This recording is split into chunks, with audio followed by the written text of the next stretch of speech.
people. So listening, pay attention. Oh, yeah. You're looking for capitals.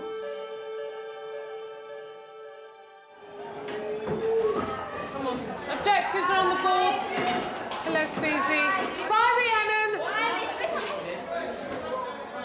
Highgate Wood School in North London. 9L are about to start the novel Stone Cold, the story of a homeless boy, with English teacher Deborah Robinson. I'd like to see your old book as well tomorrow. Please. Deborah is very experienced and has high expectations of her pupils, which can lead to frustration, especially with mixed ability groups. The main bulk of this lesson is to introduce the novel Stone Cold. Now, John Bailey's here to see if he can help. 3 objectives: to establish why some people become homeless, to try and empathise with the protagonist within the novel. To empathise is to what? To empathise is to what? What is to empathise? I find the students in this class are scared to take a risk with their responses. If I'm trying to empathise with you, what am I trying to do? What does the word sound like? If it's not a dead cert in their mind, they won't even Yeah, it does sound like empathise. have a go. Sounds like what are the eyes? It sounds like... It does sound like sympathise. And when you are sympathising with someone, what are you doing? Oh, I sympathise with you all. You had to go through those horrid tests last week. And the Macbeth... I feel your pain. That's exactly what I'm talking about. Yeah? I can understand. See, and when you got to it, when that child got it, what I like, and we'll see you doing this through the lesson, is when children get the right answer. I feel your pain. Oh, I love it. That's great. I like it, and you show that you like it. We are going to try and empathise. Here's another word, with the protagonist. Has anyone heard that word before? Protagonist. What's the protagonist? All right. The protagonist is the main character. If you're worried about some of the sludgy stuff, about how long it takes them to get stuff back, well, there are piles of techniques that you can use. You could have some words on the board and you could have some different meanings, or they could have a sort in cards on the desk in front of them, or you could get them into pairs and you could say every pair has to make a guess. But listen, I don't want to treat you like a novice when I'm saying this, because you've got a more important object, which is later on in the lesson. You want to get them talking. Max, can you think of any other terms that are used to describe homeless people in a negative way? Give me 2 points from your group, please. Tramps. Right. Give me another one, dear. Bums. Bums. Why do you say bums? What image is created when you say bums? Just... Bums. What does that word suggest? Bum. Tramps. Tramps. Tramps and bums. Yeah. I'm not laughing at, but, you know, it's just if you say it over and over again, it kind of loses its impact in relation with the subject. Bums. Bums. It's like, you see when you go to the toilet, yeah? And you do number 2. Yeah. It's dirty, isn't it? Right. It smells. Right. So they're comparing it to the smell. Thank you. With the people. Thank you. Thank you. I'm looking for that kind of expansion. So you can make even more of that, couldn't you? She took the idea, she put it in words, she spread it out, makes me happy. Tell me why that was a good answer. She's pleased as punch. Isn't She is. Yeah. With homeless people. And yeah, it is that elaboration that I'm looking for, and it is that risk that she took that I'm wanting to create in the classroom, that environment whereby this is English and this is about just broadening your perception about language and literature and associations. Boris, are you able to look at homelessness from a different angle and think, it's not just that, it could be that? Are you able to look at the whole idea from a different angle? Yeah. How so? I.e., when you first came in the class, did you think, oh boy, homelessness is that? Are you now able to say, but it could be because of this and this and this? Yeah. He should have been able to give me much more. He's not the strongest, but then he's not the weakest in that class, not by far. Yeah. He is an articulate student when he wants to be. OK, so it wasn't just that he was embarrassed? No, not at all. Was that my doing? Was it a too high order question for him? I don't know, I think I might have thrown him there. In Utopia, in your visionary classroom, what percentage of the time are the students talking and what percentage of the time are you talking? Probably 70-30 student talk, 70 student talk. Because it's about them actively... And right now, it's what? Oh, there's an imbalance. I probably do a bit more talking. It's probably about 60-40-ish. You look to me like you've taken it about as far as you can with teaching from the front and leading discussion. I wonder if we can share learning targets with students in the sense of saying, my ambition for the class by the end of this term is going to be, I want people answering me in extended sentences. Yes. I want people knowing the difference between factual answers and answers of comparison and answers of speculation. Yeah. And I want people able to comment on the quality of each other's answers. So you and they have a kind of joint vision.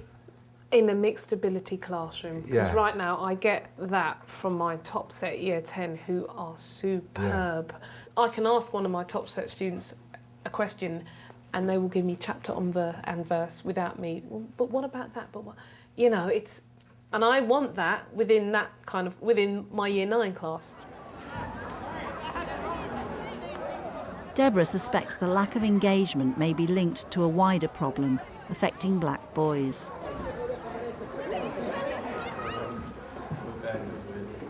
Paul Gabriel is a former pop musician who now works as a learning mentor. Are you able to look at homelessness from a different angle? John wants Paul to take a look at the tape of Deborah's lesson.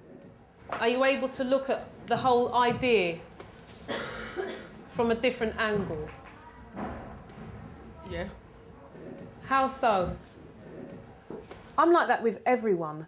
So if I'm like that with everyone, I'm like that with, you know, the lovely Crouch End girl that plays the violin over there, and I'm like that to the black boy who has come from Tottenham.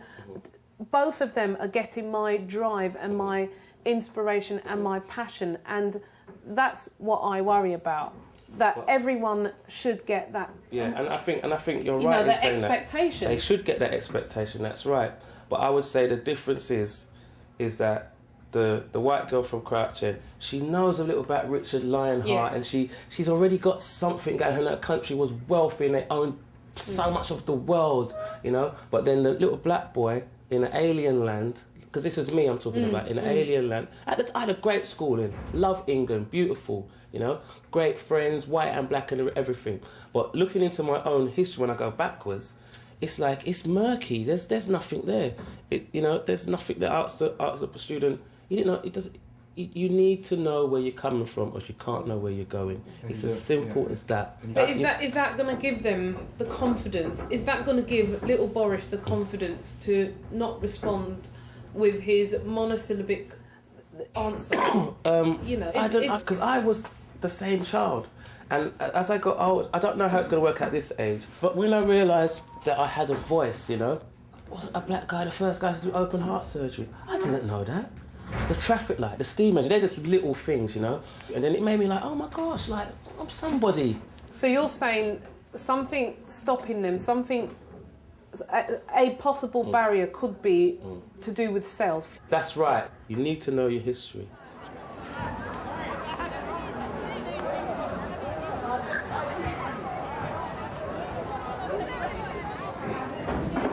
Nine L are back with Deborah again.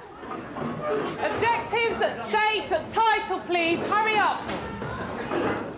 Acting on John's advice, she's going to try new ways of drawing out extended answers. We're going to do a very, very short role play in your pairs, all right? One person's going to be the interviewer, the other person is the homeless person.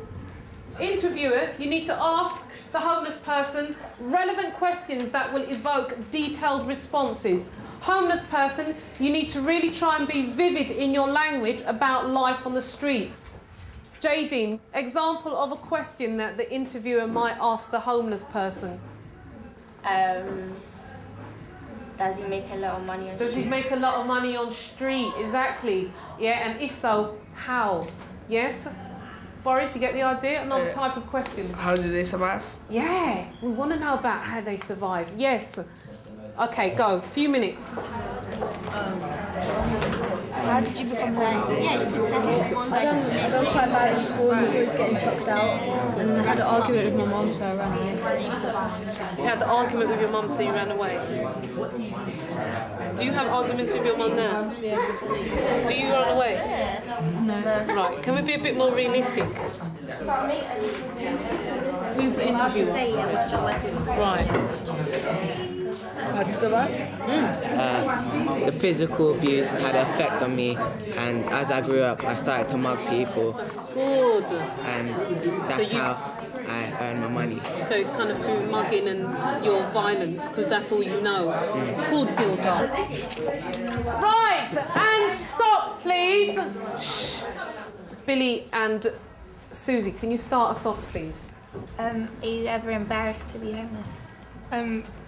You are sometimes when you bump into people who you know from your past, like friends who you used to go to school with, or family friends or teachers, but apart from that, as long as you don't know anyone, it's never that embarrassing. Nice question, a lovely question, thank you very much. Jadine, one question from you. What was your worst experience? Getting jacked by little youths of the most money I've ever made. All right, what did you say? Getting jumped by little... No, getting robbed. Getting robbed by... little youths from the most money I've ever made. That's right. That happens in the book. That actually happens in the book. He makes all this money, he gets robbed. He's made his money on the street. All right. Thank you for your responses. Nice and brave.